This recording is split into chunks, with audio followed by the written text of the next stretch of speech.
Good afternoon to everybody in the Kraftwerk and to those who are virtually joining us. My name is Rosalie Wieshoy. I work for the Boston Consulting Group, and I have the honor to introduce you to the panel participants of the panel Deepdive Mobility Impact. A warm welcome to Andreas Gehlhaar from the DeutscheBahn and to Holger Rubel from Boston Consulting Group.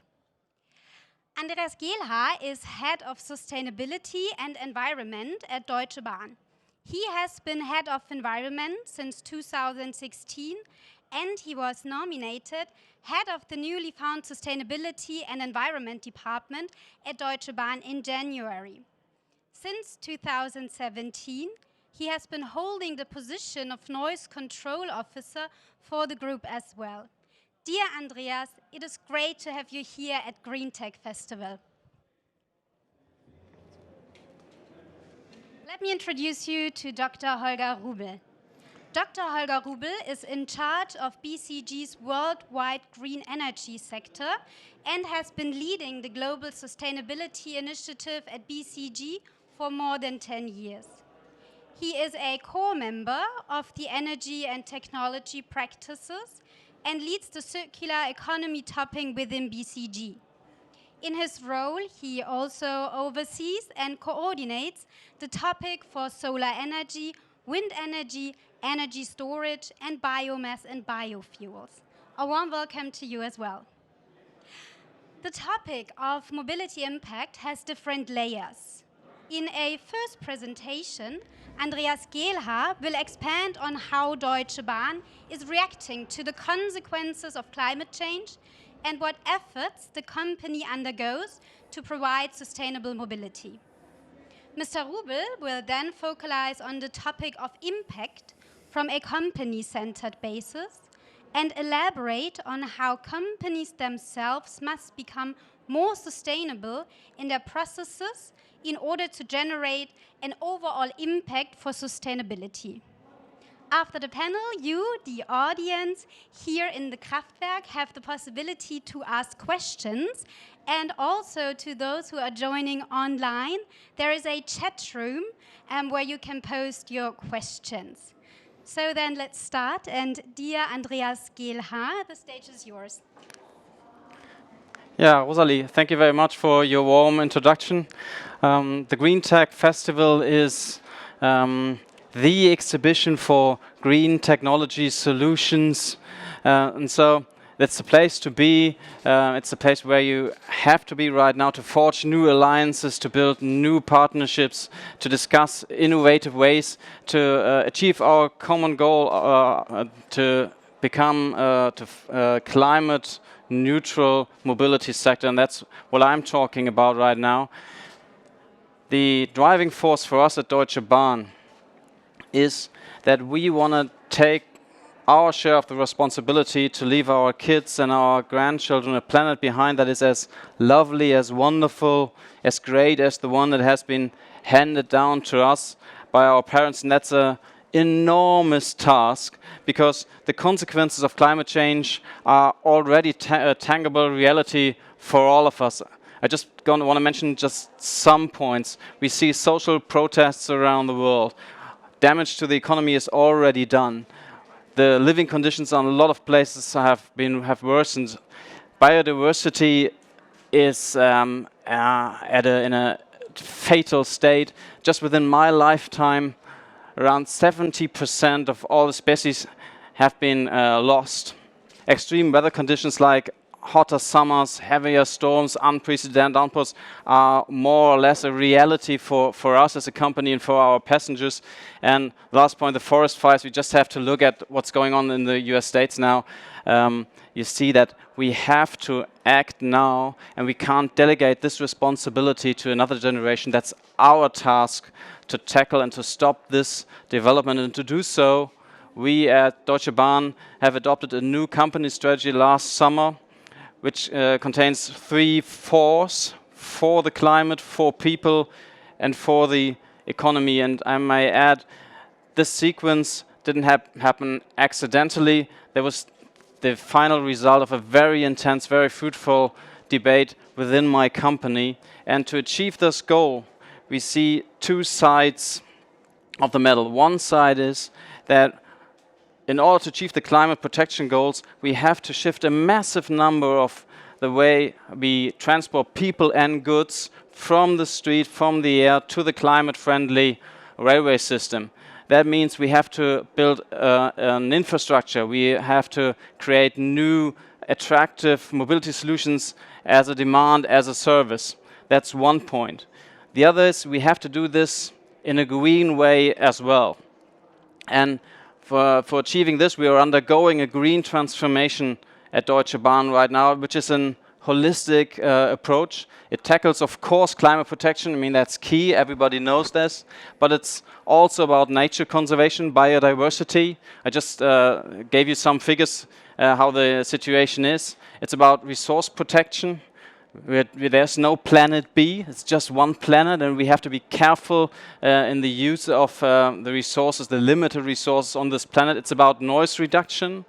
We want that people living alongside our tracks can sleep at night with an open window again, or can have a barbecue with friends without being molested by the noise created from the railway system. And of course, we live up our social responsibility as our company with our foundation or with the Travelers Aid Society. You see, that's the holistic approach. And now comes the facts and figures part. We set some very ambitious targets. By the end of this year, we want to have the rail noise and want to reach a 95% recycling rate. By the end of 2022, we want to leave the use of glyphosate at all.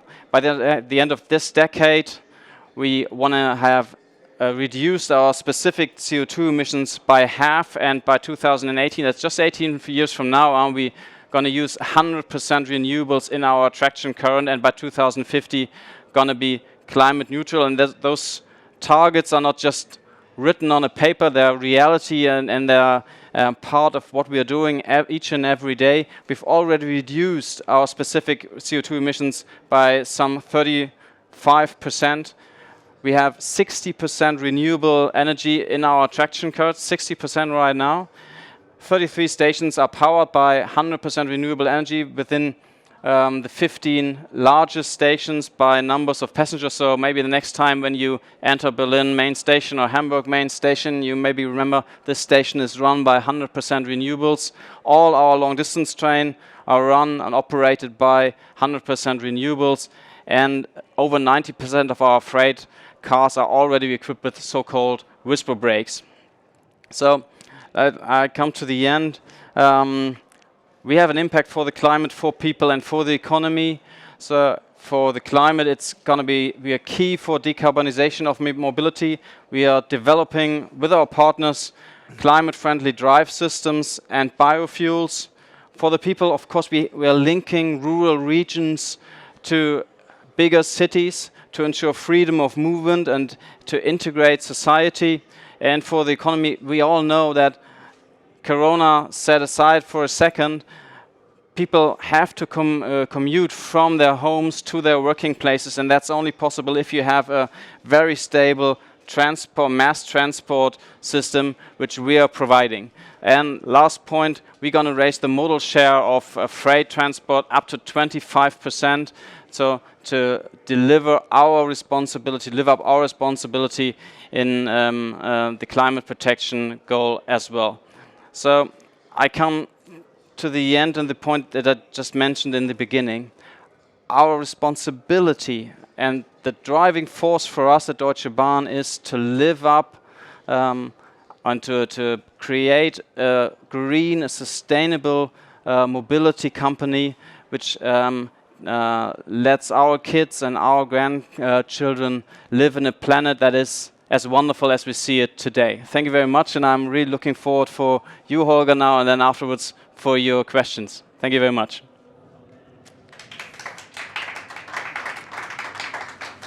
Thanks a lot, Andreas, and I think it's a great example on how sustainability can transform a company, and is surely a consequence of the fact that sustainability has changed the perception and acceptance in our society, driven by things like climate change, which has been perceived being far away for many years, but is now present as we see all day. We all know about the topics about plastic waste as another example, it's being in the environment, floating in the oceans.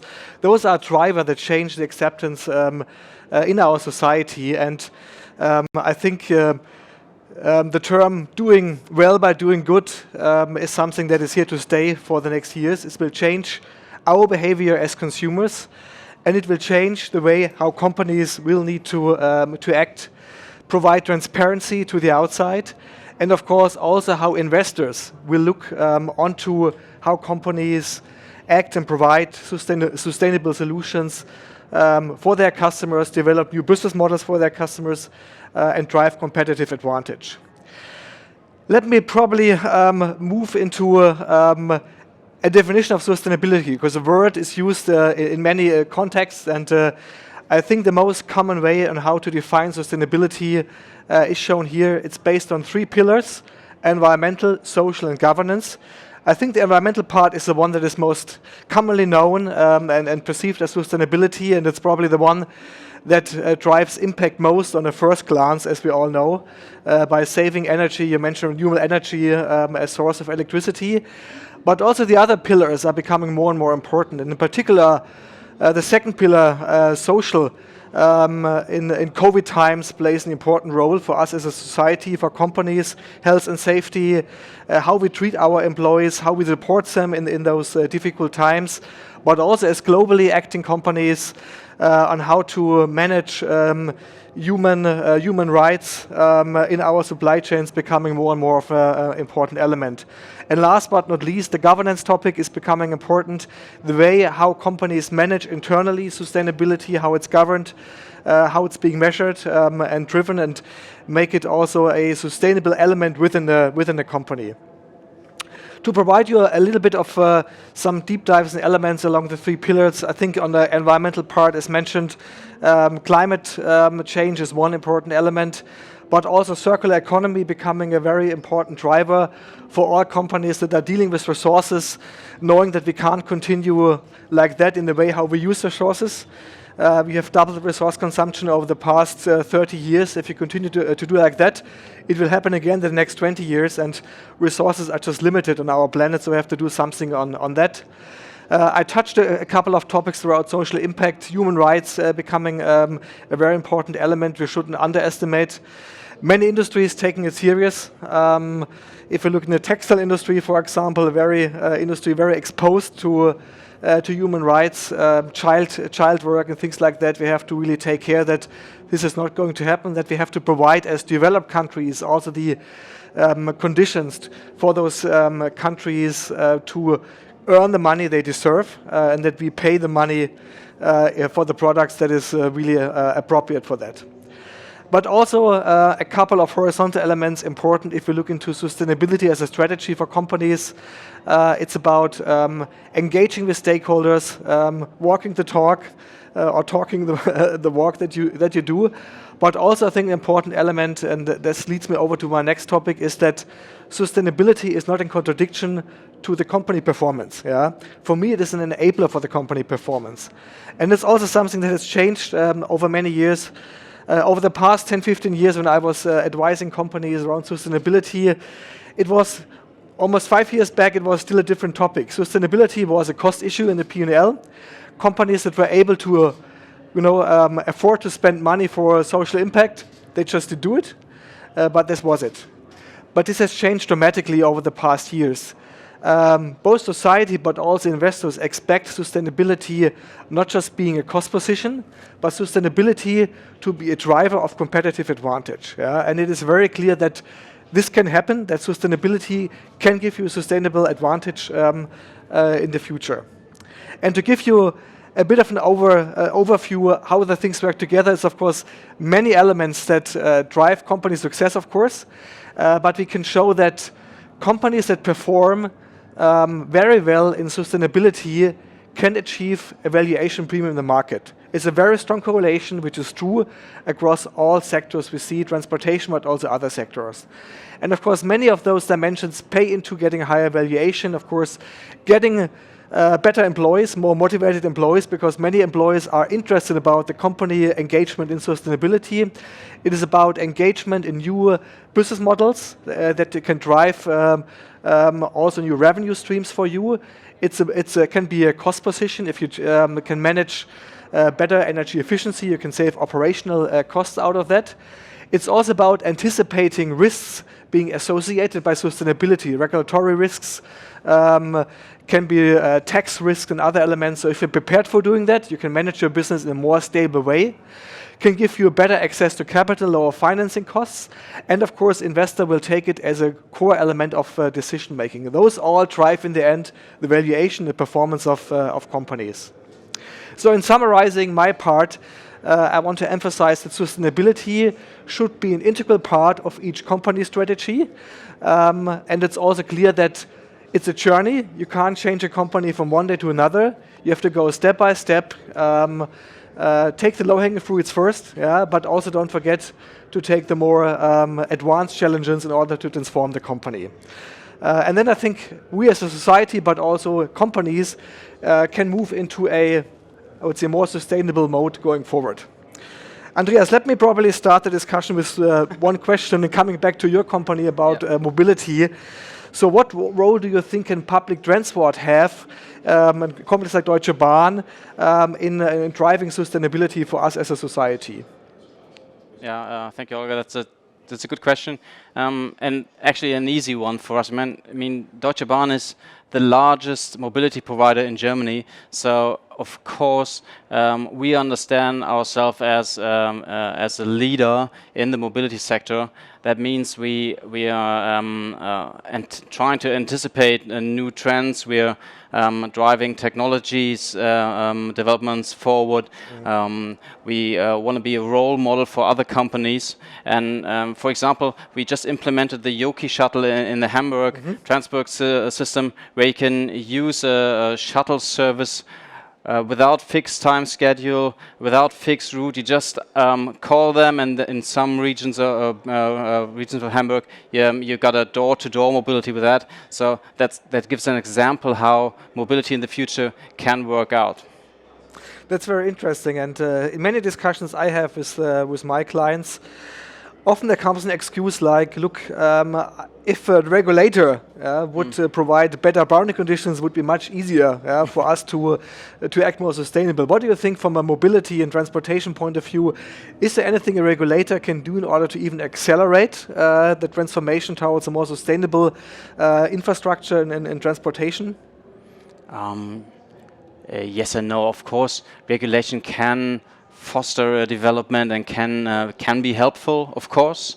But I think as a company, you shouldn't wait for regulation, because the better way is to anticipate them and act before them, and even better is to have it in your DNA that you want to drive forward a climate-friendly mobility system. And that's what we're doing at DeutscheBahn. So as you know, we're state-owned. There is a big regulation in our market, but that's not the driving force for us. Thank you, Andreas. I think we are open now for questions from the net or from the audience here. Any initial questions? So if there aren't any questions from the audience here right now, I would like to bring in a question that has received us through the chat channel, and it goes to Holger. Holger, thank you for outlining the responsibilities and opportunities that go with companies acting more sustainably. What, in your view, are the most important factors that will change the societal context in the next decade? I mean, that's of course a very comprehensive question, honestly. I think a couple of things. I think it starts all with the behavior from us as consumers, right? That we need to think a bit more thoroughly about how we behave, how we purchase, how we drive with our own cars, with public transport. Do we need to drive in this, or we just discussed beforehand, COVID changed the way how we all behave in terms of transportation, which can be a short-term phenomenon, but probably it also can be something that is more long-term, more sustainable, and of course also will change the landscape, how we travel, and change the climate footprint as a consequence out of that. So I think it goes along with our change of behavior, that and also that companies in their business see it as the challenge as an opportunity, to reinvent themselves, not to stick to the old world, but rather think about what can you do in order to do things that you currently do in a just better way, or to even do new things, right? And it's, as I said, it's a long journey, and some companies have really reinvented their business, coming from something different, and now have completely changed and transformed into something else. But it's clear that as a transportation company, your task is doing public transport, but you might do it in a just different way. May I add just a point? Of course, we need to change our behavior. That's key. On the other hand, we have, as a company, we have to provide attractive options and offers that you or me as a consumer can change our behavior. I mean, a couple of years ago, or a month ago, it wasn't attractive to travel by train between Berlin and Munich because it took 6-7 hours. So you usually didn't use the train, you just took the plane. After we opened up the sprinter line between Berlin and Munich, a lot of people came from the plane to the railway system. So it's about behavior, and it's about attractive mobility offers as well. Yeah, and let me add one point on that also to the question coming from the audience. I think it's very much about education of all of us. A lot has happened over the past years, but it's important to make really transparent what implications a certain behavior has and what other behavior can have a benefit in what you are doing. I think this is where we're on a good start, but we are far away from doing it. And I would kind of guess if you ask the audience or the broader public on certain impacts on what they're doing on the environment, they probably even wouldn't know and couldn't estimate what impact it would have on their own. And I think most people don't have a clue about what their own CO2 footprint is, for example, right? That's right. And may I add a second point, because that's really going on well. It's as well as it's also about infrastructure. Look, if for a family living in a rural area, you can't just say you have to change your behavior. Then they have to have an infrastructure which they can use really to switch their behavior into a climate-friendly way. Without the infrastructure, it's not going to be. We won't see any change of the behavior. No. Yeah, understood. And it costs money, of course. Changing infrastructure is always a big investment, but it's an investment we take now for the future. We will save a lot in the future, enable the economy in the future if we invest right now. But it's always hard to take decisions, right, and pre-spend the money. It's for companies a tough decision, and even for the government, of course, also a tough decision to take those things, right. Oh yeah, then we have a question from the audience. Thanks for the conversation so far. I would like to know if you see a bigger chance of changing mobility in long-distance travel, like flying or with DeutscheBahn, or if you rather see change of behavior in smaller trips in urban environments or suburban environments, called with micromobility, for example. You have the collar bike system, or with smaller trips within the city, something between 1 to 5 kilometers. Where do you see the big impact in changing mobility culture, mobility patterns? Actually, you have to change both. I mean, in the coming years, probably 80-85% of all people are going to live in cities, and they're going to commute from their working spaces to their homes. So you need a new approach to regional mobility. We can't go the way further. Just everybody has his own car. That won't work. That's an impossible way. That's not going to work out. So we have to change that. But you have to change the long distance traveling as well. That's if you really want to go green in the transport sector. So I wouldn't say the one is better than the other. We have to do both in a comprehensive approach. And you have to interlink both. So our plan, our vision is that by the end of this decade, we're gonna have connections every 30 minutes between the 30 biggest cities in Germany, and an hourly connection between the biggest cities in Germany and other European capitals. And as well, you have to link those connections, those long distance connections, with the public transport in the regions.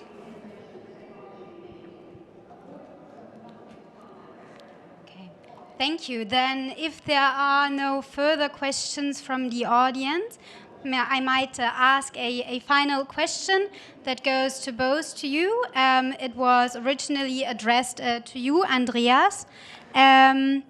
What is your message to people, but also to governments, on why it is crucial to switch to more sustainable mobility solutions as soon as possible?